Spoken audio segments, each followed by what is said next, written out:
O Museu Paulista da Universidade de São Paulo, popularmente conhecido como Museu do Ipiranga, é uma instituição de grande importância histórica e cultural para a cidade de São Paulo. Fundado em 1893, é o museu público mais antigo da metrópole paulistana. E se ainda não estiver inscrito no canal, inscreva-se já e não esqueça de acionar o sino das notificações para não perder nenhuma novidade.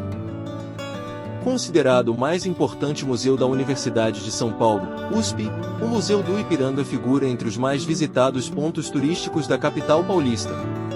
Sua relevância histórica e cultural atrai visitantes de diversas partes do Brasil e do mundo, interessados em conhecer mais sobre a história do país e do estado de São Paulo. Além de abrigar um vasto acervo que retrata importantes momentos da história brasileira, o museu promove uma série de atividades educativas, exposições temporárias, palestras e eventos culturais, contribuindo para a difusão do conhecimento e para a preservação da memória nacional. O Museu do Ipiranga foi oficialmente inaugurado em 7 de setembro de 1895, sob o nome de Museu de História Natural. Desde então, tornou-se um símbolo emblemático da independência do Brasil.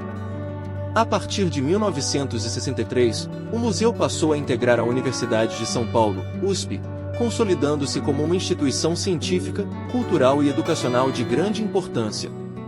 Com sua vinculação à USP, o Museu do Ipiranga ampliou suas atividades, passando a realizar pesquisas, promover o ensino e a extensão universitária, especialmente no campo da história. Ao longo dos anos, o museu tem desempenhado um papel fundamental na preservação da memória nacional, oferecendo à sociedade a oportunidade de conhecer e refletir sobre importantes aspectos da história brasileira. O Museu do Ipiranga abriga um vasto acervo de objetos, mobiliário e obras de arte de grande relevância histórica, especialmente aquelas relacionadas à independência do Brasil e ao período histórico correspondente. Uma das obras mais famosas em seu acervo é o quadro Independência ou Morte, pintado pelo artista Pedro Américo em 1888, que atrai em média 350 mil visitantes anuais.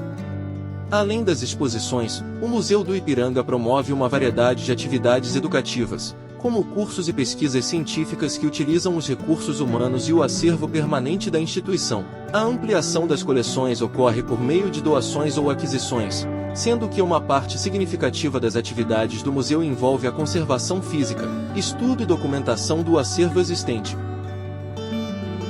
Em 1922, durante o período do centenário da independência, o Museu do Ipiranga passou por importantes transformações. Novos acervos foram formados, especialmente enfocando temas da história de São Paulo, e uma extensa decoração interna foi executada no edifício. Isso incluiu pinturas e esculturas no saguão, na escadaria e no salão nobre, retratando a história do Brasil, reforçando assim a posição da instituição como um símbolo histórico nacional. Nesse mesmo período, o Museu Republicano Convenção de Itu foi instalado como uma extensão do Museu do Ipiranga no interior do estado de São Paulo. Em agosto de 2013, o museu foi fechado ao público para obras, restaurações e reparos, após um estudo apontar comprometimento na estrutura do prédio. Após 9 anos de obras, o museu foi reaberto oficialmente em 6 de setembro de 2022, como parte das comemorações do bicentenário da independência do Brasil. A data de 7 de setembro de 1822, marcada como um momento crucial na história nacional, foi também uma construção política. A proclamação da independência pelo então Príncipe Pedro I do Brasil, no Riacho do Ipiranga, teve pouca repercussão na imprensa da Corte do Rio de Janeiro. Nem mesmo o próprio protagonista do evento, Dom Pedro, deixou registros sobre o assunto na carta que escreveu aos paulistas no dia seguinte ao Grito do Ipiranga. Somente em setembro de 1823, durante a Assembleia Constituinte, é que membros do governo da província de São Paulo começaram a discutir a possibilidade de construir um monumento em memória do Grito da Independência.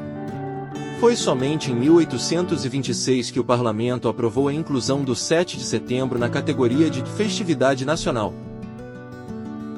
A partir desse ponto, o debate sobre a construção de uma estrutura imponente para marcar a data histórica ganhou espaço, mas sempre foi adiado devido à falta de recursos. Foi somente entre 1885 e 1890, período em que as propagandas republicanas e a luta abolicionista se intensificaram, que a chamada questão do Ipiranga foi resolvida. Assim, em meio a muitos debates e desencontros políticos, o Museu do Ipiranga surgiu para marcar definitivamente o local da proclamação da independência do Brasil, tornando-se um marco no imaginário popular como o momento que deu origem à nação brasileira.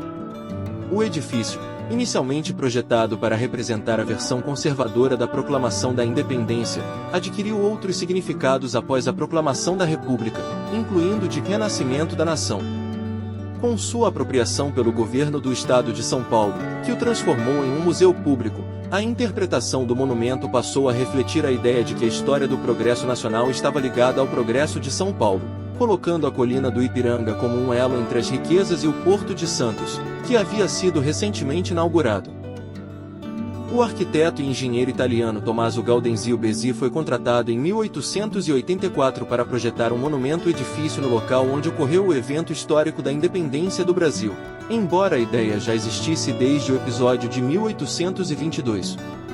A construção começou em 1885 e possui 123 metros de comprimento por 16 metros de profundidade, apresentando uma profusão de elementos decorativos e ornamentais.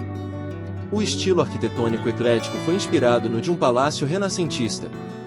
A técnica utilizada foi principalmente alvenaria de tijolos cerâmicos, algo inovador para a época. A cidade ainda estava mais habituada à construção com taipa de pilão. As obras foram concluídas em 15 de novembro de 1890, no primeiro aniversário da República. 5 anos depois, o Museu de Ciências Naturais foi criado, posteriormente transformado no Museu Paulista. Em 1909, o paisagista belga Arsène Coutemas projetou os jardins ao redor do edifício. Este projeto paisagístico foi substituído, provavelmente na década de 1920, pelo trabalho do paisagista alemão Reinaldo Dierberger, cujo desenho, em sua maior parte, permanece até os dias atuais. Em 1922, durante o centenário da independência, o Museu Paulista reforçou seu caráter histórico, criando novos acervos, especialmente voltados para a história de São Paulo. A decoração interna do edifício foi enriquecida com pinturas e esculturas que retratam a história do Brasil, presentes no saguão, escadaria e salão nobre. Ao longo do tempo, houve diversas transferências de acervos para diferentes instituições, sendo a última em 1989, para o Museu de Arqueologia e Etnologia da USP. Desde então, o Museu Paulista tem ampliado seus acervos referentes ao período de 1850 a 1950 em São Paulo. Como parte da Universidade de São Paulo desde 1963, o museu desempenha atividades de pesquisa, ensino e extensão. Até seu fechamento para reformas, o Museu Paulista contava com um acervo de mais de 125 mil unidades, incluindo objetos, iconografia e documentação textual, que são fundamentais para a compreensão da sociedade brasileira, especialmente no contexto da história paulista. O museu também possui uma equipe especializada de curadoria e desenvolve um projeto de ampliação de seus espaços físicos. A escadaria do Museu do Ipiranga representa simbolicamente o rio Tietê, que foi fundamental na história dos bandeirantes, os desbravadores do interior do país. Ao longo do corrimão, encontram-se ânforas de cristal contendo águas dos rios explorados pelos paulistas nos séculos XVI e XVIII, como o Rio Paraná, Paranapanema, Uruguai e Amazonas. Nas paredes do ambiente, estão estátuas dos heróis bandeirantes, como Borba Gato e Anhanguera, destacando as regiões por onde eles se aventuraram, desde o Rio Grande do Sul até o Amazonas. No salão principal, destacam-se as maiores estátuas dos principais bandeirantes, Antônio Raposo Tavares e Fernão Dias, além da representação de Dom Pedro I como herói da independência. Pinturas retratam a participação paulista em diferentes momentos da história do Brasil, como o ciclo da caça ao índio, do ouro e a expansão para o Amazonas. Os nomes de cidades fundadas por paulistas em todo o Brasil, como Brás Cubas e Santos, estão gravados acima. O teto é adornado com telas que representam personalidades envolvidas na independência do Brasil, pintadas por Domênico Failuti, formando um conjunto significativo no eixo monumental do Museu Paulista. A biblioteca do Museu Paulista tem sido parte integrante do edifício monumento desde sua inauguração. Seu acervo impressionante abrange 39.831 livros e 39.019 fascículos de periódicos, incluindo obras de valor inestimável sobre a história do Brasil e de São Paulo. Nos últimos 20 anos, ela se especializou ainda mais, concentrando-se em áreas como história cultural material, estudos de objetos e iconografia, além da museologia. Essa concentração tem enriquecido o acervo e a tornou uma fonte indispensável para pesquisadores e estudiosos interessados na história do país e da região. Com certeza!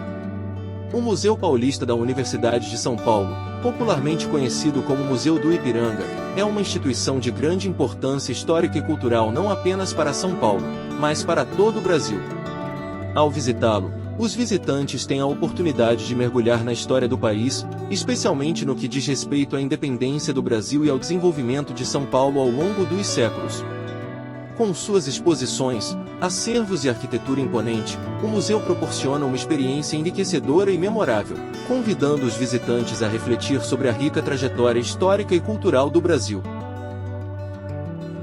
Obrigado por chegarem até aqui, nos vemos no próximo vídeo.